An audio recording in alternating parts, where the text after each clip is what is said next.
Boosie, your boy don't know how to fight. Neither do that T.I little yellow motherfucker, long hair.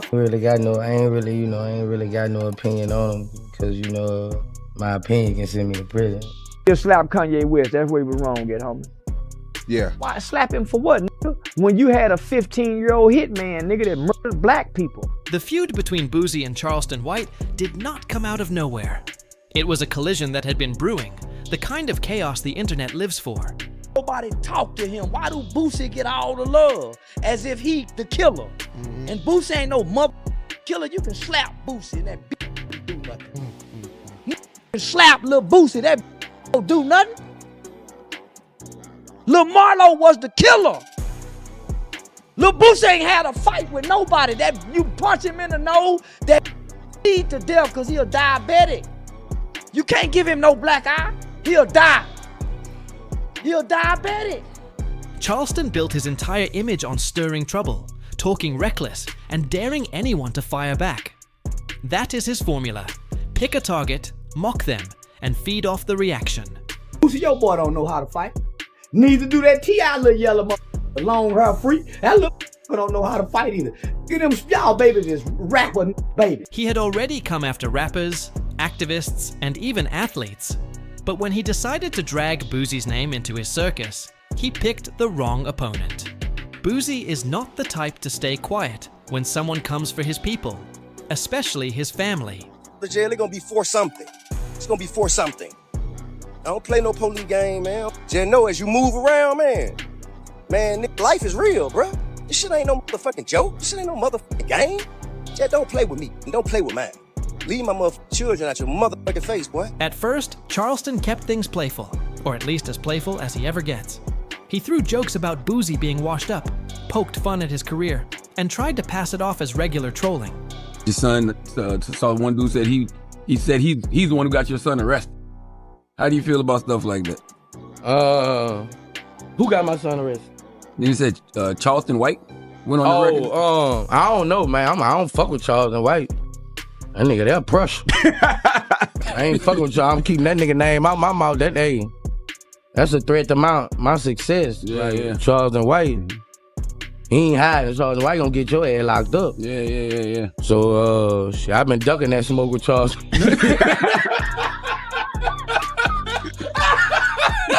That's the only smoke I ever heard Boosie say he ducking. That's some smoke you don't want, man. I ain't trying to have no man calling no DAs on and all this on me. That's real shit. Yeah, it's real fake shit. But people got to realize, right? If you look at our community, I don't understand why people make threats online. Why they. But Charleston is never satisfied until he hits the nerve, the weak spot that makes the internet freeze. He found it when he turned his focus on Boosie's son, Tootie Raw. That was the moment the culture stepped back and said, wait, this is no longer trolling. I ain't really got no opinion on him because, my opinion can send me to prison. So I ain't really, I ain't really got no opinion. Once you go to threaten people's kids, talking about you. I ain't the one gonna do all that. Certain people, you can't really express opinions. Charleston started boasting about trying to get Tootie locked up, running his mouth like it was some kind of comedy routine. But everyone knew Boosie does not play when it comes to his children. For a while, Boosie kept his cool. He did not jump online shouting or trading insults. He refused to give Charleston the instant reaction he was hungry for. Still, the more Charleston pushed, the more he threw Tootie's name around. The heavier the tension became. Eventually, Boosie stepped in front of the camera and dropped the type of warning you cannot misread. He did not raise his voice. He did not rant. Boosie feels pretty good. He feels like the judge is... He don't feel good. You see how low his energy is. I mean, well, he says this judge seems pretty cool. Man, he just saying that to kiss ass because they watch it. I used to say the same shit, and the judge kept revoking my bond. That nigga bit the pillar in an interview. Have you ever seen a gangster in an interview, nigga?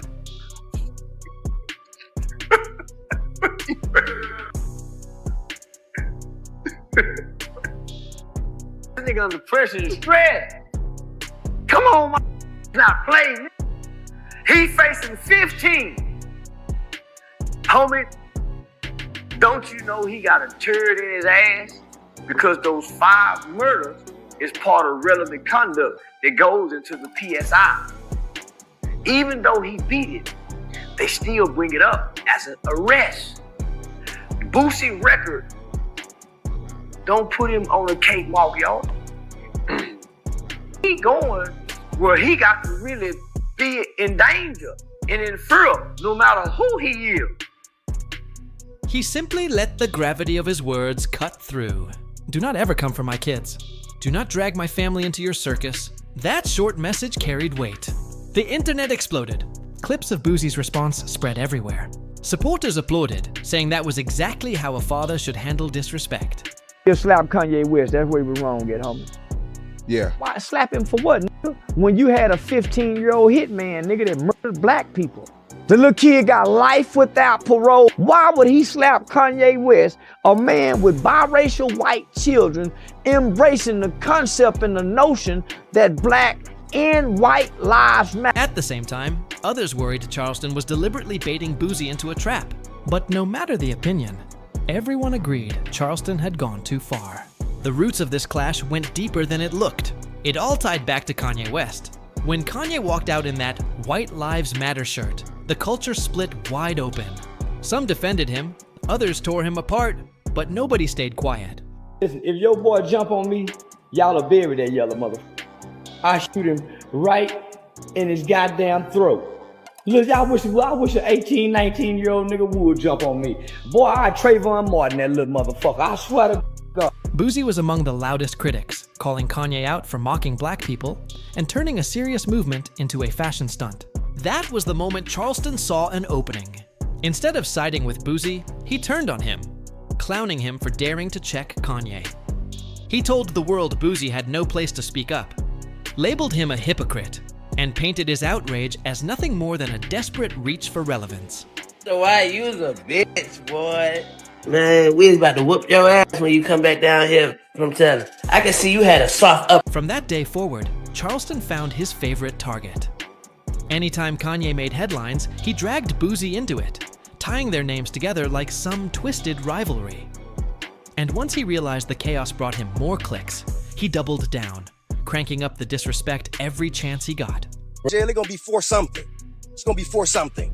I don't play no police game. After tearing into Tootie, Charleston shifted gears and set his sights on another rap kid with a famous last name, King Harris, son of T.I.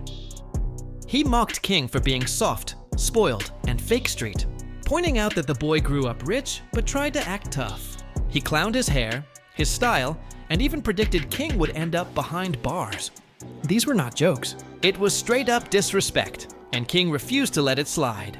He jumped on Instagram Live, clapped back hard, and told Charleston to his face that if they ever crossed paths in the real world, it would not end pretty. That is when things reached another level. Just like Boosie before him, T.I. was not about to sit quiet while a grown man came after his son. Tip stepped in and made it clear Charleston had crossed the line. He told the world that no one would ever play with his child's name, not while he was around. Suddenly, it was not just Charleston trolling anymore. Now it was two rap giants, Boosie and T.I., both fired up because their families had been dragged into the mess. Their sons were firing back, the internet was eating it up, and Charleston sat in the middle, grinning like he hit the jackpot. The craziest part? Nobody could look away. Every reckless clip from Charleston went viral. Every response from Boosie or T.I. spread like wildfire. King's IG Live replayed thousands of times with people debating whether he was ready to stand on his words. To fans, it felt like watching a slow-motion car crash. Chaotic, messy, but impossible to turn off. And beneath all the noise, the heart of the matter was clear. This was not about clout anymore. This was about family. In hip-hop, in the streets, in life, you do not come for a man's kids. Charleston White moved like he was untouchable, loud, reckless, and always waving the threat of calling cops if things got too real. That was his shield, the reason he felt bold enough to disrespect legends and their children without hesitation. But step back and look closer. This was no internet stunt. This was a test of respect, a test of manhood, and a test of how far fathers will go when their bloodline is attacked. Boosie's warning landed heavy because it came from a place of raw truth, not entertainment. You could feel the shift in the air when he spoke. Same with T.I. He was not protecting King's rap image. He was standing tall as a father. That energy carries weight. And Charleston, instead of slowing down, kept brushing it off like it was just another punchline. Some folks felt King was feeding right into Charleston's hands, giving him exactly what he wanted. Still, his reaction threw him into the spotlight. And now the world is watching him closer than ever. What makes this whole saga so captivating are the layers stacked on top of each other. Hip-hop beef, family pride, online trolling, generational clashes, and even Kanye's shadow hanging over it all. Every layer fuels the fire, making it burn hotter. Charleston might laugh it off on camera, but underneath the jokes, the tension keeps tightening. What once looked like trolling now feels like raw disrespect, and the culture knows it. Boosie and T.I are not the kind of men you toy with, especially not when their children are in the crossfire. As this story spiraled, the question stopped being if Charleston would keep talking. The real question became, when does somebody finally decide enough is enough? The drama snowballed with every live stream. Charleston laughed louder, doubled down harder, and dared anyone to check him. He painted himself as untouchable, bragging that rappers could never touch him without risking prison time. That kind of talk only boosted his confidence, making him even more reckless. He baited Boosie. He baited T.I. He baited anyone who would listen, playing his favorite game of push until someone snaps, then flip the script and play the victim. For Charleston, it was strategy. For everyone else watching, it was like staring at a powder keg with a lit fuse. Boosie's energy shifted first. At the start, his silence looked like patience, but after Charleston dragged Tootie's name too many times, that silence turned into a warning. And when Boosie finally spoke, his voice carried a weight you could not ignore. No yelling, no wild threats, just one unshakable line: "Do not come for my kids." That moment reminded the culture of a code that never changes. Family is off limits. You can clown Boosie's music, his career, even his pockets, but the second you drag his son, you step into dangerous territory. T.I drew that same line when he stood tall for King Harris. He was not protecting his son's rap image. He was protecting him as a father. That earned respect across the board.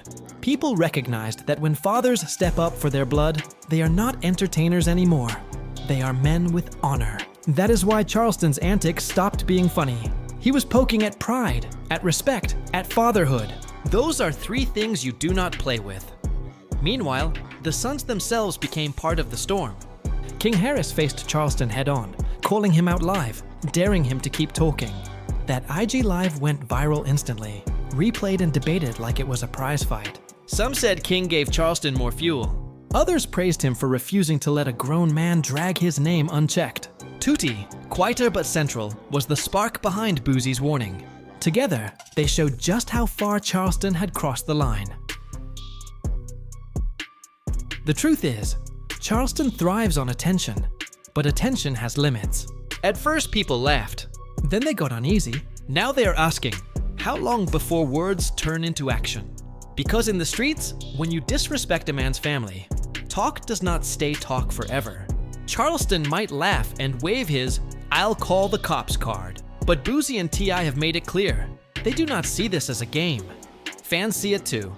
Every clip, every live stream, every insult stacks on top of the last, and the culture is waiting to see who finally pulls the plug. Will Boosie and Charleston run into each other? Will T.I step up again? Or will King himself be the one to turn his Instagram fire into real-life action? Nobody knows. What started with a shirt on Kanye's back snowballed into one of the wildest chains of beef the internet has ever seen. From Kanye's White Lives Matter moment to Boosie's criticism, from Charleston mocking Boosie to him targeting Tootie, then dragging T.I.'s family into the flames, it turned into a cultural wildfire. Too many lines have been crossed, too much pride and honor are now at stake. At the end of the day, this is bigger than trolling. This is about what happens when online games collide with real-world codes of respect. Some things never change. Family first. Respect matters. There are lines you do not cross. Boosie made that clear. T.I made that clear.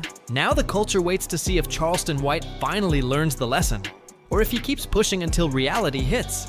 So, what do you think? Was Boosie right to issue his warning? Did Charleston go too far dragging kids into the fire? Was King Harris smart for standing up? Or did he just fuel Charleston's circus? Let me know in the comments. And make sure you like, share, and subscribe, because this story is not done yet.